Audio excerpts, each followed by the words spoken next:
नमस्कार दोस्तों, आज हम आपको सुनाने वाले हैं राजा विक्रमादित्य की कहानी। राजा विक्रमादित्य भारत के महान शासकों में एक थे। उन्हें एक आदर्श राजा रूप में देखा जाता है। अपनी बुद्धि, अपने पराक्रम, अपने जुनून से इन्होंने आर्यवर्त के इतिहास में अपना नाम अमर किया है। इनके पराक्रम की सैकड़ों कहानियाँ हैं, जिसे सुनकर कड़े समय में लोगों को हौसला मिलता है। इन कहानियों के अलावा में दो और रोचक प्रसंग हैं, बेताल पच्चीसी और सिंहासन पत्तीसी। इन कहानियों में कई अलौकिक प्रसंग देखने मिलते हैं, जिस पर दौरे हाजिर में ये यकीन करना नामुमकिन सा लगता है। परंतु इन कहानियों का मूल उद्देश्य है जीवन में सफलता और सच्चाई का मार्ग ढूंढना। ये एक ऐसे राजा हुए जिन्होंने अपने समय को अपने नाम से परिभाषित किया और आज भी इनके नाम से विक्रमी संवत मनाया जाता है।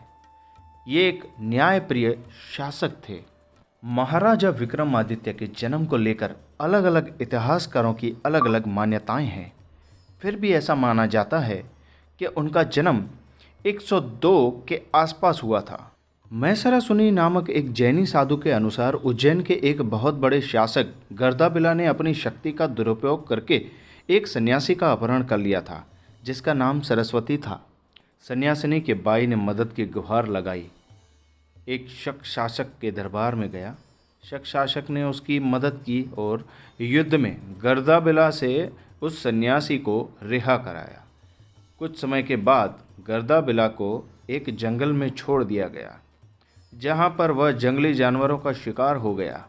राजा विक्रमादित्य इसी गर्दाबिला के पुत्र थे। अपने पिता के साथ हुए व्यवहार को देखते हुए राजा विक्रमादित्य ने बदला लेने की ठानी। इधर शक शासकों को अपनी शक्ति का अंदाज़ा हो गया। वो उत्तरी पश्चिमी भारत में अपना राज्य फैलाने लगे और हिंदुओं पर अत्याचार करने लगे। शक शासकों की क्रूरता बढ़ती गई। सन 78 के आसपास राजा विक्रमादित्य ने शक शासक को पराजित किया और करूर नामक के एक स्थान पर उस शासक की हत्या कर दी। करूर वर्तमान के मुल्तान और लोनी के आसपास पड़ता है। कई ज्योतिषी और आम लोगों ने इस घटना पर महाराजा को शिकार की उपाधि दी और विक्रमी संवत की शुरुआत हुई। विक्रम संवत 2073 के इतिहास के बारे में पढ़ें। इसके साथ एक और प्रसंग जुड़ा है। एक जैन ऋषि के अनुसार शकों को हराने के बाद राजा विक्रमादित्य स्वयं शालिवाहन नामक एक राजा से हार गए थे और इन्होंने 78 की स्थापना की। परंतु ऐसा माना गया है कि दोनों कालों के बीच लगभग 135 साल का अंतर है, अतः दोनों राजस्वकालीन नहीं हो सकते। भूत गाथाओं में इनकी काफ़ी गौरव गाथाएँ संग्रहित हैं। ये 10वीं से 12वीं सदी के बीच रचित ग्रंथ है। इसमें प्रथम महान गाथा विक्रमादित्य और परिष्ठाना के राजा के बीच की दुश्मनी की है। इसमें राजा विक्रमादित्य की राजधानी उज्जैन की जगह पाटलिपुत्र दी गई है। एक कथा के अनुसार राजा विक्रमादित्य बहुत ही न्यायप्रिय राजा थे। उनकी न्यायप्रियता और अन्य करने की बुद्धि से स्वर्ग के राजा इंद्र ने उन्हें स्वर्ग बुलाया था। उन्होंने अपनी एक न्याय प्राणी में राजा विक्रमादित्य से राय ली थी। स्वर्ग के राजा इंद्र से उन्होंने स्वर्ग में हो रही एक सभा में भेजा। वहाँ पर दो अप्सराओं के बीच नृत्य की प्रतियोगिता थी। ये दो अप्सराएं थी सबा और उर्वशी। भगवान इंद्र ने राजा विक्रमादित्य से पूछा कि उन्हें कौन सी अप्सरा बेहतर नर्तकी लगती है। राजा को एक तरकीब सूझी। उन्होंने दोनों अप्सराओं के हाथ में एक एक फूल का गुच्छा दिया और उस पर एक एक बिच्छू भी रख दिया। राजा ने दोनों नर्तकियों को कहा कि नृत्य के दौरान ये फूल के गुच्छे यूं ही खड़े रहने चाहिए। सबा ने जैसे ही नाचना शुरू किया, उसे बिच्छू ने काट लिया। सबा ने फूल का गुच्छा हाथ से फेंक कर नाचना बंद कर दिया। वहीं दूसरी तरफ जब उर्वशी ने नाचना शुरू किया तो वह बहुत ही अच्छी तरह अति सुंदर मुद्राओं में नाची। फूल पर रखे बिच्छू को कोई तकलीफ नहीं हो रही थी, जो बहुत ही आराम से सो गया और उर्वशी को बिच्छू का डंक नहीं सहना पड़ा। राजा विक्रमादित्य ने कहा कि उर्वशी ही बहुत काबिल और सबा से बेहतर नर्तकी है। न्याय की इस बुद्धि और विवेकशीलता को देखकर भगवान इंद्र उसने बहुत ही प्रसन्न और आश्चर्यचकित हुए। उन्होंने राजा विक्रमादित्य को 32 बोलने वाली मूर्तियां भेंट की। ये मूर्तियां अभिशप्त थी और इनका शाप किसी चक्रवर्ती राजा के न्याय से ही कट सकता था।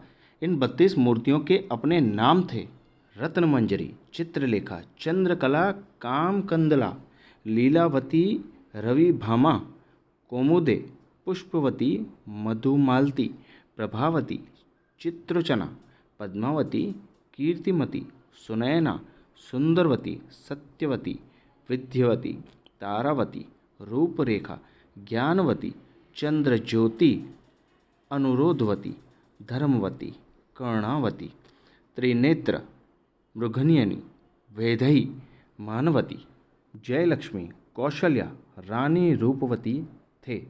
इन प्रतिमाओं की सुंदरता का वर्णन समस्त ब्रह्मांड में विख्यात था। राजा विक्रमादित्य की गाथाएं संस्कृत के साथ कई अन्य भाषाओं की कहानियों में भी देखने मिलते हैं। उनके नाम कई महागाथाओं और कई ऐतिहासिक मीनारों में देखने मिलते हैं, जिनका ऐतिहासिक विवरण तक नहीं मिल पाता। इन कहानियों में विक्रम बेताल और सिंहासन बत्तीसी की कहानियाँ अति रोचक, महत्वपूर्ण और ज्ञानवर्धक हैं। इन कहानियों में कई कई अलौकिक घटनाएं भी दिखने मिलती हैं। इन घटनाओं पर हालांकि 21वीं सदी में विश्वास करना कुछ नामुमकिन सा लगता है, लेकिन इन कहानियों का मूल सरोकार न्याय की स्थापना से था। बेताल 25 में कुल 25 कहानियां हैं और सिंहासन 32 में कुल 32 न्यायपूर्ण कहानियां हैं। बेताल 25 में एक बेताल की कहानी है। एक साधु राजा विक्रमादित्य को उस बेताल को बिना एक शब्द कहे पेड़ से उतार कर लाने को कहता है।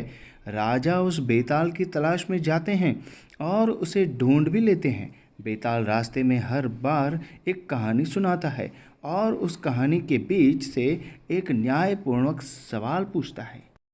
साथ ही विक्रम को ये श्राप देता है कि जवाब जानते हुए भी न बताने पर उसका सर फट जाएगा। राजा विक्रमादित्य न चाहते हुए भी उसके सवाल का जवाब देते हैं। साधु का विक्रमादित्य द्वारा एक शब्द भी न कहकर विक्रम को लाने का प्रण टूट जाता है और बेताल वापस उसी पेड़ पर रहने चला जाता है। इस तरह से इस माध्यम से 25 कहानियाँ वहाँ पर मौजूद हैं। इसी तरह सिंहासन 32 में राजा विक्रमादित्य के राज्य को जीतने की कहानी है। एक बार राजा विक्रमादित्य अपना राज्य हार जाते हैं। उनकी वह 32 बोलने वाली मूर्तियाँ उनके राज्य में तब भी रहती हैं। वह मूर्तियाँ राजा भोज से अलग अलग कहानियाँ सुनकर सवाल करती हैं और राजा भोज को सिंहासन पर बैठने से रोकती हैं। राजा इस तरह 32 कहानियों से निकले सवालों का जवाब देता है और अत्यंत सिंहासन जीतने में सफल हो जाता है। राजा विक्रमादित्य के दरबार में 9 बहुत महान विद्वान थे। ये सभी अपने अपने क्षेत्र के महान विद्वान थे। वराहमिहिर आयुर्वेद के महान ज्ञाता थे। कालिदास महान कवि, वरुचि वैदिक ग्रंथों के ज्ञाता थे। भट्टी राजनीति विधि थे। भविष्य पुराण की मान्यताओं के आधार पर भगवान शिव ने विक्रमादित्य को पृथ्वी पर भेजा था। शिव की पत्नी पार्वती ने बेताल और उनकी रक्षा के लिए और उनके सलाहकार के रूप में भेजा था। बेताल की कहानियों को सुनकर राजा ने अश्वमेघ यज्ञ करवाया। उस यज्ञ के बाद उस घोड़े को विचरने के लिए छोड़ दिया गया। जहाँ जहाँ वह घोड़ा गया, राजा का राज्य वहाँ वहाँ तक फैल गया। पश्चिम में सिंधु नदी, उत्तर में बद्रीनाथ, पूर्व में कपिल और दक्षिण में रामेश्वर तक इस राजा का राज फैल गया। राजा ने उस समय के 4 अग्निवंशी राजाओं की राजकुमारियों से विवाह कर अपने राज्य को और मजबूत कर लिया। राजा विक्रमादित्य द्वारा स्थापित राज्य में कुल 18 राज्य थे। विक्रमादित्य की इस सफलता पर सभी सूर्यवंशी खुश थे और चंद्रवंशी राज्यों को कोई खुशी नहीं थी। इसके बाद राजा ने स्वर्ग का रुख किया। ऐसा माना जाता है कि राजा विक्रमादित्य कलयुग के आरंभ में कैलाश की ओर से पृथ्वी पर आए थे। उन्होंने महान साधुओं का एक दल बनाया जो पुराण और उपपुराण का पाठ किया करते थे।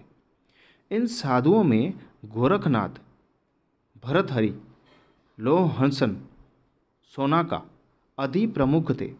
इस तरह न्यायप्रिय राजा विक्रमादित्य ने अपने पराक्रम से लोगों की रक्षा भी की और साथ ही सदा धर्म स्थापना के कार्य में लगे रहे। दोस्तों, मैं आशा करता हूँ आपको यह कहानी बहुत ही अच्छी लगी होगी। कृपया करके कमेंट में लिखकर ज़रूर बताएं। ऐसे और बहुत सारे वीडियोस देखने के लिए आप हमें इस चैनल पर सब्सक्राइब करें और इस वीडियो को लाइक और शेयर करें। धन्यवाद।